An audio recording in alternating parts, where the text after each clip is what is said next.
E il 20 settembre It is September 20th, 1519. 5 ships carrying 237 men set sail from the port of Sanlúcar de Barrameda, Spain, heading west.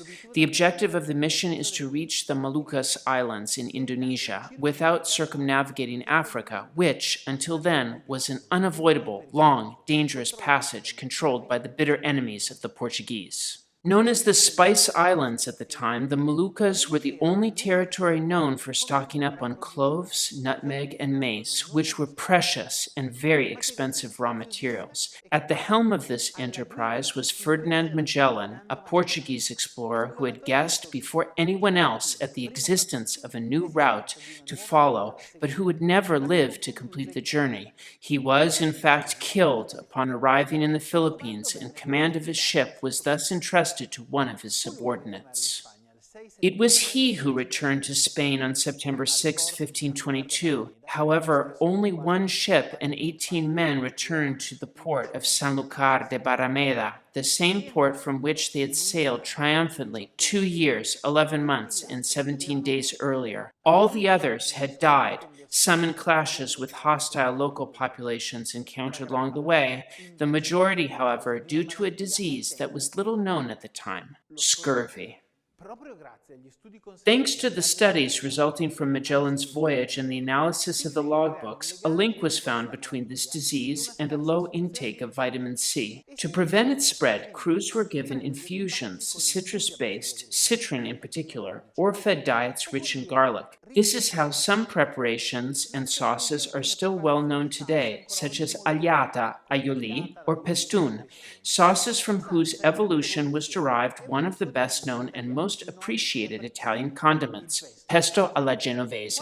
When we think of pesto, we all imagine large quantities of fragrant basil ground in white Carrara marble mortars. And that's true. Since the 19th century, in fact, Genoese pesto has been produced with the recipe we all know, consisting of basil, garlic, pine nuts, coarse salt, Parmesan cheese, Roman pecorino cheese, and extra virgin olive oil.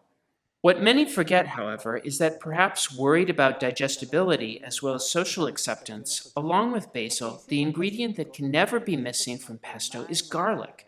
In fact, speaking of garlic, even today you can still find an extraordinary variety in Liguria, in the small town of Vesalico. We find ourselves in the Albenga hinterland, a few kilometers from the wonderful Riviera dei Fiori leading to France, known for its greenhouses providing colorful and fragrant flowers of all kinds, which every January 1st perfume and adorn the stage of the Auditorium of Vienna, where on the notes of the Blue Danube and the Radetzky March, a Happy New Year is wished to the whole world. In Vesalico, the local variety of garlic has been preserved and saved from the disappearance to which it seemed destined, thanks to the stubbornness of a few farmers who continued to plant it in small plots of land literally stolen from the mountain.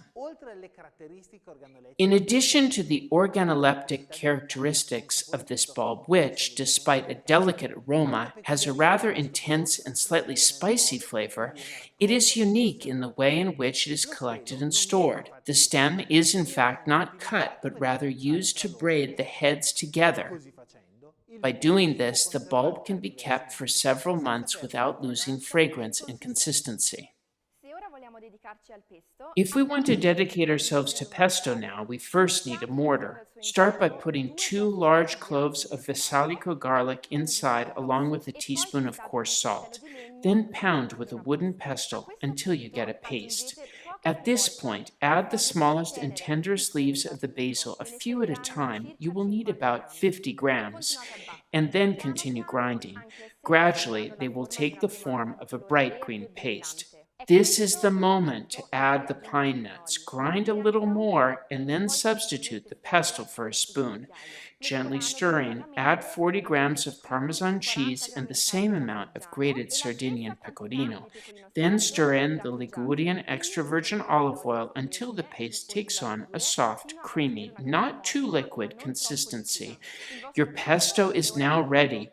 Set it aside and use it to season a nice plate of trofie, or if you just can't wait for the pasta to be cooked, enjoy it right away on a piece of toast.